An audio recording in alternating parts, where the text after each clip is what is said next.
Hello, আজকে ছিল Sunday আর আমাদের প্ল্যান ছিল লাঞ্চে যাওয়ার। তো আমরা ঠিক করেছিলাম একটু দূরে কোথাও লাঞ্চ করতে যাবো না। আমরা একা না, আমাদের সঙ্গে আরো ৩ জন রয়েছে, তাদের সঙ্গে রাস্তায় দেখা হবে।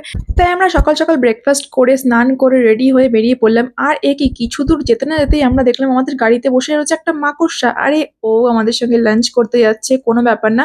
তো ওকে নিয়েই আমরা চলে গেলাম। তারপর কিছু দূর যাওয়ার পরে আমরা যেখানে আমাদের মিট আপ পয়েন্ট ছিল সেখানে ওয়েট করছিলাম জয়দা, সৌরভদা আর প্রিয়াঙ্কাদির জন্য। ওয়েট করতে, করতে ওরাও চলে এলো। তারপর ওরা চলে আসতে আমরা একটু হাই হ্যালো বলো সেরে নিলাম। আর এখানে দেখো জয়দা আজকে একা রয়েছে, বৌদি আমাদের নেই। তো জয়দা বৌদিকে খুব মিস করছে। তারপর আমরা এই ঘন জঙ্গলের মাঝখানের ফাঁকা পাকা রাস্তা দিয়ে হাওয়ার বেগে ছুটছিলাম, কারণ আমাদের প্রচন্ড খিদে পেয়েছিল। আর এই রাস্তাটা দিয়ে যেতে যে কি ভালো লাগছিল, এত সুন্দর যে রাস্তাটা সে বলার মতো না, সেটা তোমরা দেখতেই পাচ্ছ ভিডিওর মধ্যে। আর কিছু দূর গিয়েই আমরা দেখলাম একটা জায়গায় এত ভালো লাগছে, তো সেখানে আমরা কিছুক্ষণ আবার খিদে উপেক্ষা করে দাঁড়িয়ে গেলাম। আর আমরা কিন্তু মাঝে মাঝে এরকম টুকটাক ঘুরতে বেরিয়ে পড়ি সবাই একসঙ্গে, বা কখনো কখনো আমরা দুজনেই, কারণ কবি বলেছেন ঘুরতে গেলে মন ভালো থাকে। কিন্তু কোন কবি বলেছে সেটা আমার জানা নেই। তো যাই হোক, এখানে দেখো আমি আর প্রিয়াঙ্কাদি একমাত্র ভদ্র মেয়েদের মতো হেলমেট পরে আছি, বাকিরা তো হাওয়ায় চুল উড়িয়ে গাড়ি চালাচ্ছে।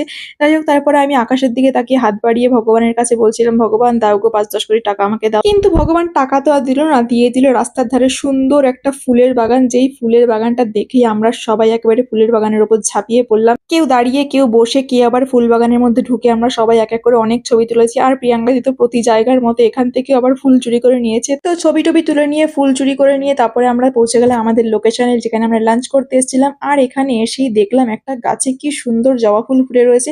না না না, এ জবা সে জবা নয় গো, এটা হলো আসল জবা। তারপর আমরা আমাদের বুকিং ডিটেলস দিয়ে চলে গেলাম ভেতরে। হ্যাঁ, এখানে লাঞ্চ করতে আসলে পরে আগে স্লট বুক করতে হয়। আর এখানে ভেতরটা দেখো এত সুন্দর, চারপাশটা পুরো কফি বাগান আর তার মাঝখানে একটা রেস্টুরেন্ট।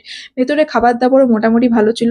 আর এই যে ৩ জন দেখো এমন ভাবে খাবারের মেনুর মধ্যে ঢুকে গেছে যেন ওটাই খাবার ওটাই খেয়ে নেবে।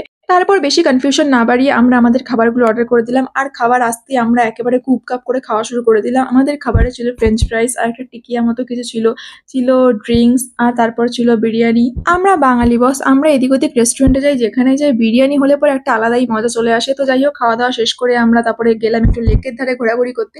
আর তারপর এখানে সবাই লজ্জাপতি গাছ থেকে হামলে পড়লো লজ্জাপতি গাছের উপরে, যেখানে প্রিয়াঙ্কা দি বলছিল আজকেও ফার্স্ট লজ্জাপতি দেখেছে। আমার আমার বউ মনে এত লজ্জা পায় না রে চুলে। বলছে আমার তো বউ না, তোর বউ তো লজ্জাই পায় না। আমাকে নির্লজ্জ বলছো তোমরা? জয়দা আমাকে নির্লজ্জ বলছে, জয়দা আমাকে নির্লজ্জ বলছে।